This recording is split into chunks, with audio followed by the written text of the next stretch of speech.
बच्चों, मैं आपकी हिंदी की अध्यापिका और आज हम हिंदी का पाठ 2 शुरू करने जा रहे हैं जिसका शीर्षक है हमारे सद्गुण।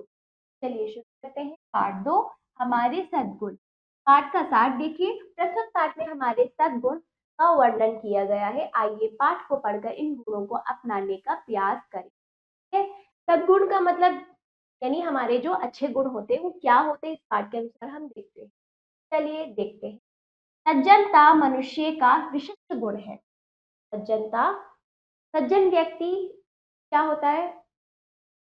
भला व्यक्ति, अच्छा व्यक्ति जो दूसरों के प्रति उदारता व कुशलता के कार्य करता है। सज्जन व्यक्ति में सद्गुण होते हैं। ठीक है? तो सज्जनता मनुष्य का विशिष्ट गुण है। इसके साथ उसकी गरिमा अर्थात गौरव का सघन यानी घना संबंध भी जुड़ा होता है ना।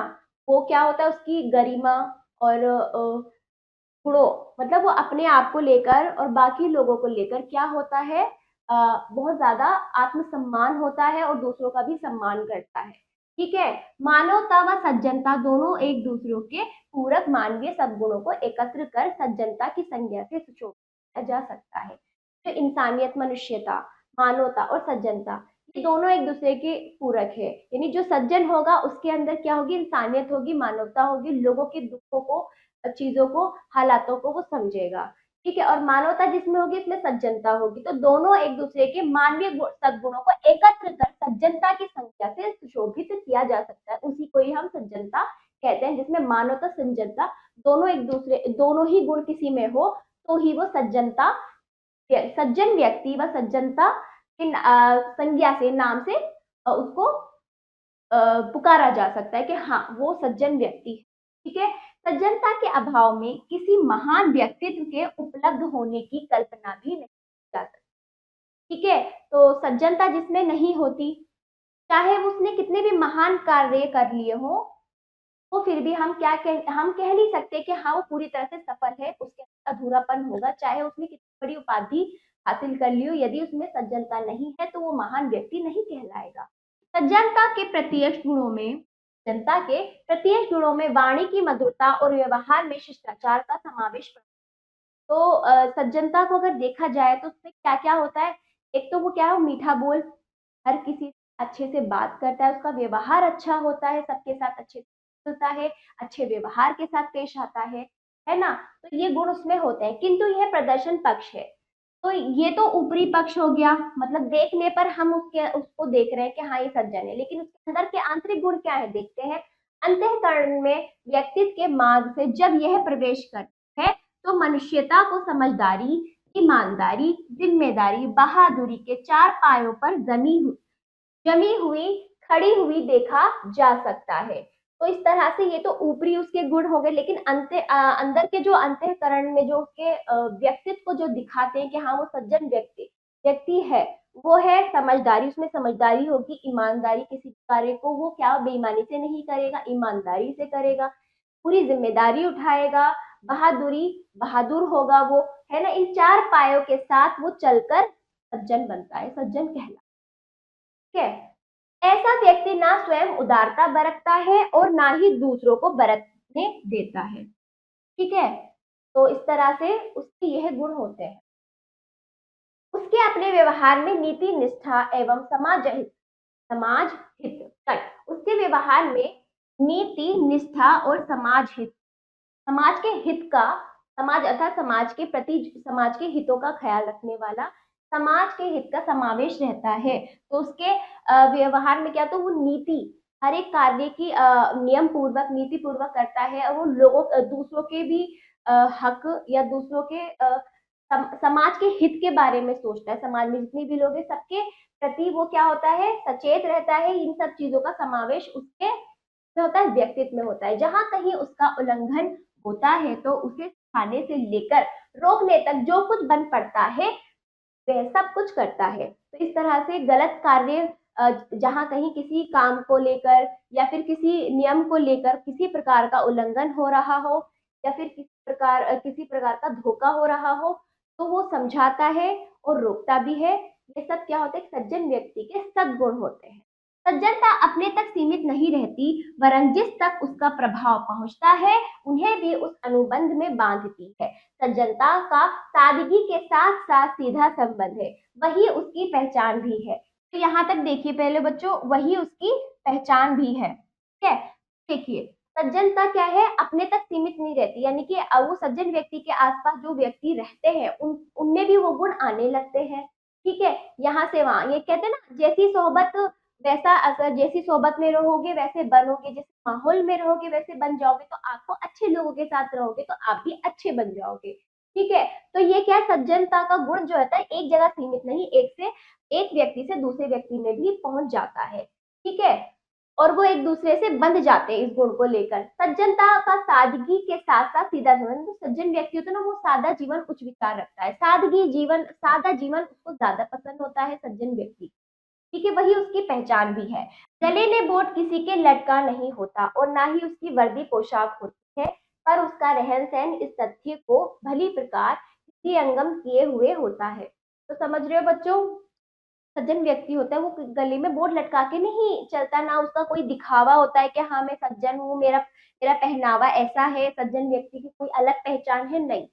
इस सादगी, उसके विचार, उसके व्यवहार से पता चल जाता है, महसूस हो जाता है ना दिल को कि हाँ ये भला व्यक्ति है, सज्जन व्यक्ति है। सादा जीवन उच्च विचार का व्यवहार करने वाले को सदा चिंतन में, उत्कृष्ट रहन सहन में सादगी को समाविष्ट करके चलना पड़ता है। समाविष्ट यानी जैसे कि चिंतन में, उसको अपने विचारों में, रहन सहन में सादगी को, हर एक चीज में, अपनी सोच में, रहन सहन में, पहनावे में सादगी को सादगी को अपनाना पड़ता है। समाविष्ट यानी अपनाना, को अपनाना पड़ता है।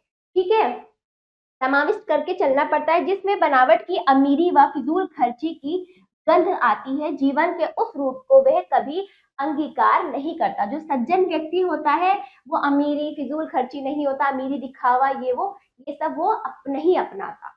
ठीक है, अत्यधिक आधुनिक रहने वाली स्त्रियों की और आमतौर से लोग कुदृष्टि से ही देखते हैं। कुदृष्टि अर्थात बुरी दृष्टि, है ना, बुरी नजर से। तो अत्यधिक आधे मॉडर्न मॉडर्न लाइफ अपनाने वाली जो स्त्री होती है उनको लोग क्या कहते हैं, बुरी नजर से देखते हैं। भड़कीला श्रृंगार देकर उनकी चंचलता एवं लोलुपता का अनुमान लगाते हैं। तो इस तरह से वो भड़कीला श्रृंगार, भड़कीले कपड़े पहनते, तो लोग उनकी चंचलता और उनके व्यक्तित्व का अनुमान लगा लेते हैं। ठीक है, ठीक है बच्चों। लोलुपता का अर्थ होता है तीव्र, तेज और चालाक के व्यवहार, मतलब उसके व्यक्तित्व का पता चल जाता है उसके पहनाव से, उसके रूप रंग से। ठीक है, जिस तरह से वो बन ठन के बनावटी तरीके से आजकल होते हैं ना, तो उनसे उनके लालच, उनकी लालसा और किस चीज का उन्हें मोह है, इन सारी चीजों को ना देख के ही पता चल जाता है। इसलिए कहते हैं ना, सादा जीवन उच्च विचार। सादे रहोगे तो आप सज्जन दिखोगे। ठीक है, ऐसी गलत कहनी में कई बार इस प्रकार की दुर्घटनाएं भी हो जाती हैं जिन्हें शोभनीय या अश्लील भी कह सकते हैं। ठीक है, तो इस तरह से अगर इस तरह से हम अपने रंग रूप को इस तरह से बना के चलेंगे, इतना पहनावा चटकीला, भड़कीला, इस तरह से चलते हैं, तो क्या होता है, दुर्घटनाएं हो जाती हैं, गलत बातें हो जाती हैं, है ना बच्चों। इसलिए कहते हैं सादा जीवन रखो, उच्च विचार रखो।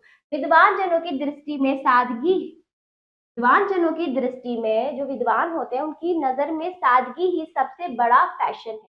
उनके लिए सादगी सबसे बड़ा फैशन है। उसके साथ गंभीरता और शालीनता दोनों ही जुड़ी रहती है। ठीक है, तो इस तरह से सादगी में क्या है, ये गुण भी होता है, गंभीरता, शालीनता दोनों क्या होती है, जुड़ी होती है। संसार के महामानव, मनीषी तथा जिम्मेदार स्तर के व्यक्ति सादगी के ही परिधान पहनते हैं।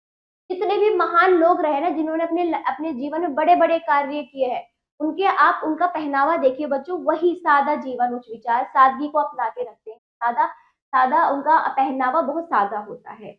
वे आहार विहार की इतनी सादगी बरतते हैं जिसे देखकर औसत नागरिक को ईर्ष्या ना हो और पाखंडी कहने की नौबत ना आए। उनके पास इतना धन होता है, इतना सब, फिर भी वो क्या होता है, अपना आहार, अपना भोजन, अपना पहनावा, सब कुछ वो क्या है, सादा रखते हैं, ताकि लोग उनको देखकर उनसे ईर्ष्या ना करे, उनसे जले नहीं और उनको पाखंड ना कहे। इस तरह से सादा रहोगे तो अच्छा लोग आपके बारे में कहेंगे, इसका कहने का ये मतलब था। गांधी जी थर्ड क्लास में सफर करते थे। वे सूती कपड़े और सस्ते से सस्ते उपकरणों से काम चलाते थे। संत विनोबा भावे ने भी वैसी ही शैली अपनाई थी। ईश्वर चंद्र विद्यासागर अपने उपार्जन का अधिकांश भाग शिक्षा प्रचार में खर्च कर देते थे। वे सभी अपनी गुजर गरीबी की स्थिति में करते थे। ठीक है, तो गरीबी की स्थिति का मतलब यह है कि धन दौलत उनके पास बहुत थी, लेकिन वो क्या है, वो अपना सारा धन सही जगह पर लगाते थे। पर स्वयं कैसे रहते थे, एक गरीब गरीब स्थिति में जो एक साधारण व्यक्ति रहता था, वैसे यह रहते थे सादा जीवन अपनाकर। सादगी और सज्जनता चंदन वृक्ष की तरह है। किसकी तरह है सादगी सज्जनता? चंदन वृक्ष की तरह, जो अपने संपर्क क्षेत्र में शीतलता और उसका संचार करते हैं। जो अपने संपर्क क्षेत्र में, यानी जो व्यक्ति सज्जन होता है, सादगी जीवन से जीता है, सादगी को अपनाता है, उसके आसपास रहने वाले लोग भी क्या होते हैं, उसका उन पर प्रभाव अच्छा पड़ता है। शीतलता यानी ठंडक, शीतलता का अर्थ होता है ठंडक। तो क्या वो सभी की आंखों का ठंडक बना रहता है। ठीक है, तो इस तरह से वो क्या है, आसपास के माहौल को अच्छा कर देता है। उधर से निकलने वाला कोई भी व्यक्ति उसकी सराहना किए बिना नहीं रहता। कमल कीचड़ में उत्पन्न होने पर भी समूचे तालाब को शोभायमान कर देता है। समूचे यानी पूरे तालाब को क्या कर देता है, शोभायमान कर देता है, बहुत ज्यादा सुंदर कर देता है। आपको पता है कमल जो है किसमें खिलता है? कीचड़ में। कीचड़ क्या, कीचड़ किसी को अच्छी लगती है? नहीं।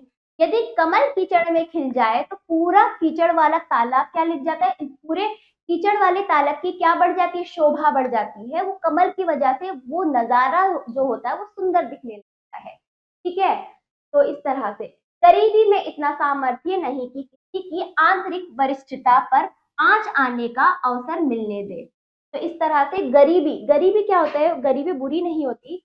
यदि क्या है बच्चों, बस ये है कि गरीबी में इतनी ताकत नहीं कि जो सज्जन व्यक्ति है, चाहे वो गरीब ही क्यों ना हो, लेकिन वो गरीबी उसके व्यक्तित्व पर बिल्कुल भी प्रभाव नहीं डाल सकती, क्योंकि उसका व्यवहार, उसका भोलापन, उसकी जो सत्यता है, उसके सारे गुण जो है क्या है, इन गुणों से वो जाना जाता है, ना कि अमीरी और गरीबी। तो गरीबी में इतनी ताकत नहीं कि उसकी आंतरिक वरिष्ठता पर आंच आने दे, यानी कि उसके व्यक्तित्व पर किसी प्रकार का आंच आने दे, क्योंकि इंसान अपने गुणों से जाना जाता है, ना कि गरीबी और अमीरी। ठीक है, संतों की गरिमा झोपड़ों में रहने पर भी अक्षुण्य बनी रहती है। ठीक है, चाणक्य एक फूस की झोपड़ी में रहते थे, पर वे विशाल साम्राज्य के प्रधानमंत्री और नालंदा विश्वविद्यालय के कुलपति भी थे। तो इस तरह से मैंने आपको उदाहरण बता दिया है बच्चों। देखो, जो संत होते हैं वो कहाँ रहते हैं, झोपड़ी में रहते हैं। फिर क्या होती है, उनका कितना मान सम्मान है, उनका कितना गौरव है। ठीक है, ऐसा नहीं कि गरीबी की वजह से उनके गुण पीछे हट जाए, नहीं, उनके गुणों की, हर एक व्यक्ति अपने गुणों से जाना जाता है।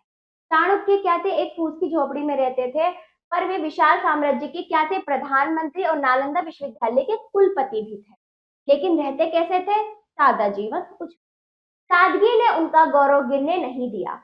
राजा जनक अपने व्यक्तिगत निर्वाह हेतु कृषि करते थे। जो राजा जनक थे, अपने अपने जीवन निर्वाह हेतु क्या करते थे, कृषि करते थे और स्वयं हल चलाते थे।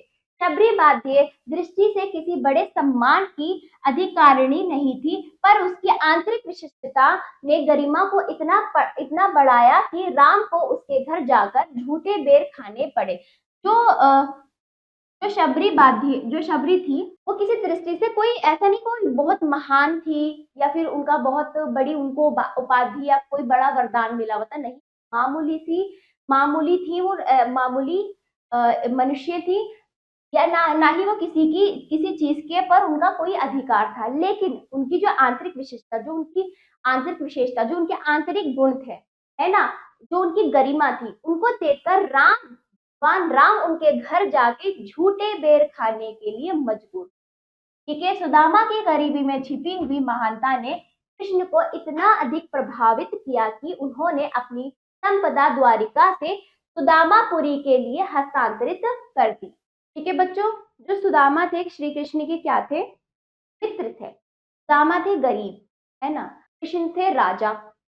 ठीक है, द्वारिकापुरी के राजा थे, जिसमें कि जब उनको पता चला कि सुदामा क्या है, परेशान है, उसके पास धन की कमी है, पैसों की कमी है, इतना भी पैसा नहीं कि वो अपने बच्चों का लालन पालन करे, तो उन्होंने, जबकि सुदामा ने उनसे कहा नहीं, उनके बिन कहे वो समझ गए कि समस्या में है, तो इस तरह से उन्होंने अपनी संपदा द्वारिकापुरी से सुदामापुरी के लिए हस्तांतरित कर दिया। मतलब यहाँ से वहां उन्होंने उनकी सारी समस्याएं दूर करने के लिए अपनी संपदा वहां तक पहुंचा दी। कि साधु और ब्राह्मण सभी आप अपरिग्रही, साधु और ब्राह्मण सभी अपरिग्रही और मितव्ययी रहते हैं। ठीक है, साधु और ब्राह्मण सभी अपरिग्रही और मितव्ययी रहते थे, किंतु उनका यह आत्म संयम का विषय ही रहा है और उन्हें जन जन का अभिनंदन मिला। साधु और ब्राह्मण सभी अपरिग्रही और मितव्ययी रहते थे। अपरिग्रही अर्थात जरूरत से अधिक दान ना लेना, अपरिग्रह का अर्थ जरूरत से अधिक दान ना लेना, और मितव्ययी का अर्थ है कि अपने संसाधनों का गलत उपयोग या फिजूल में उसका प्रयोग ना करना है, फिजूल खर्ची ना होना। तो जो साधु और ब्राह्मण होते हैं उनका क्या है, वो अपरिग्रही होते हैं और मितव्ययी रहते थे, किंतु उनका यह आत्म संयम का विषय ही रहा है और उन्हें जन जन का अभिनंदन मिला।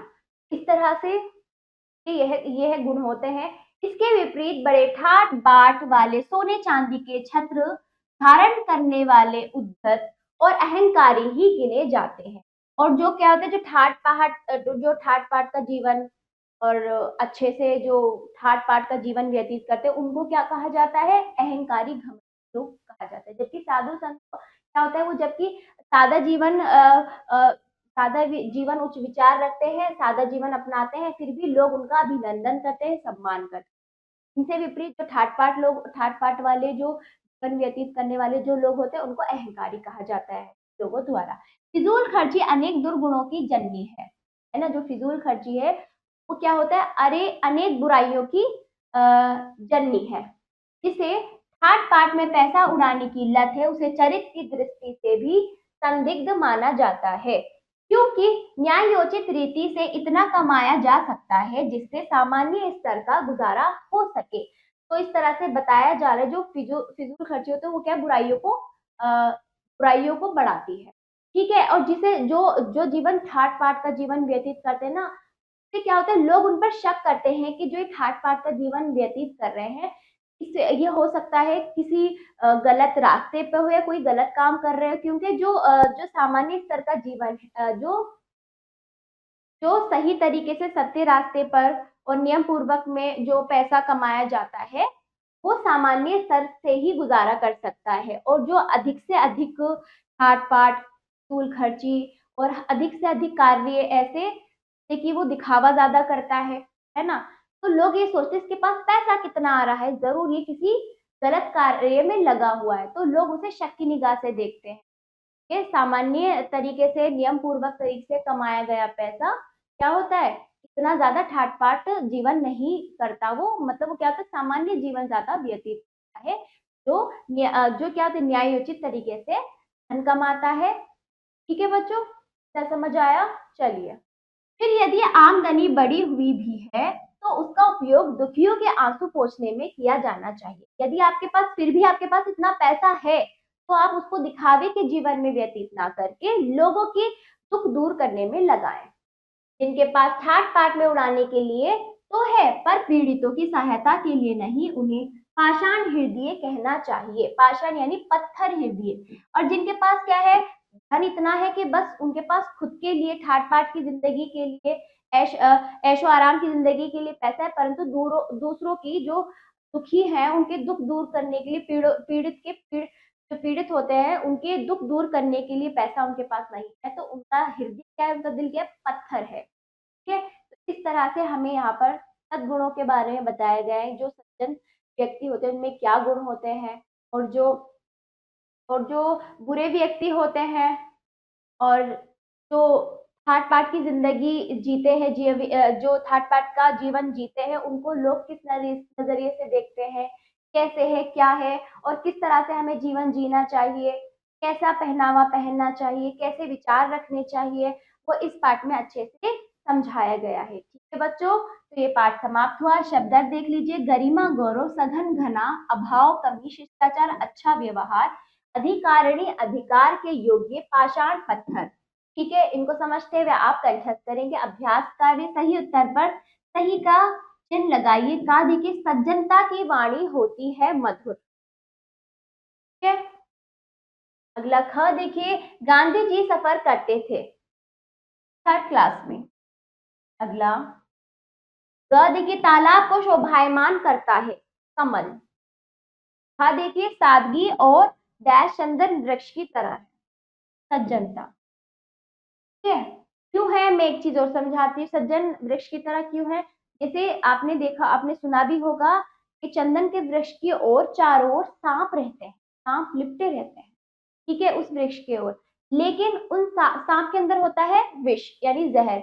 उन जहर का उस चंदन वृक्ष पर कोई असर नहीं पड़ता। इसी प्रकार सज्जन व्यक्ति के अंदर जो सद्गुण होते हैं, जो उसका व्यवहार होता है, उस पर बुरी सोहबत का असर नहीं पड़ता, क्योंकि वो पूरी निष्ठा से अपने व्यक्तित्व को बनाए रखता है और सबके साथ अच्छा व्यवहार करता है। चाहे उसके आसपास कितने भी बुरे लोग आ जाए, उनका असर उस पर नहीं पड़ता। ठीक है बच्चों, ये मैंने आपको समझाया। दूसरा अभ्यास देखिए बच्चों, उचित शब्द चुनकर एक स्थानों की पूर्ति कीजिए। शब्द दिए गए, खाली स्थान आपको भरने हैं। कहा देखिए, मानवता और सज्जनता एक दूसरे डैश है। क्या है? एक दूसरे की जननी। अगला देखिए, शबरी बाध्य दृष्टि से किसी बड़े डैश की अधिकारिणी नहीं थी, सम्मान की।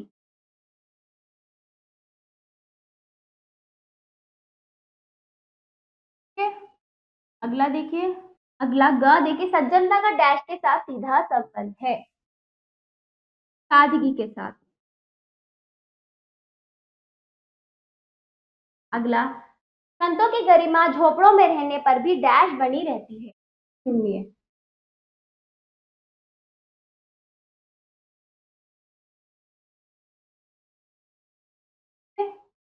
अगला, फिजूल खर्ची डैश की जर्नी है, दुर्गुणों की।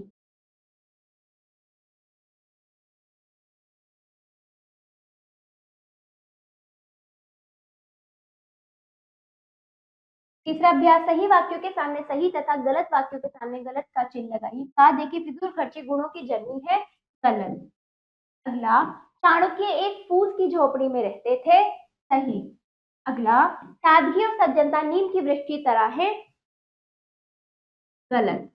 अगला, गांधी जी 1st क्लास में सफर करते थे, गलत। अगला अभ्यास, सही मिलान कीजिए। कहा देखिए, सज्जनता मनुष्य का विशिष्ट गुण है। जहां सज्जनता होगी, वहां सादगी पहुंचे बिना नहीं रह सकती। गांधी जी सूती वस्त्र से काम चलाते थे, सादगी और सज्जनता चंदन वृक्ष की तरह है। विनोबा भावे ने भी गांधी जी समान ही जीवन अपनाई थी। चलिए, अगला 5वां, निम्नलिखित प्रश्नों के उत्तर दीजिए। आप इन प्रश्नों को पहले अच्छे से पढ़ेंगे, फिर इनका उत्तर लिखित रूप में पाठ के अनुसार अपने अभ्यास, बाकी सारा कार्य आपको अपने अभ्यास पुस्तिका में करना है। पाठ समाप्त हुआ, मिलते हैं अगले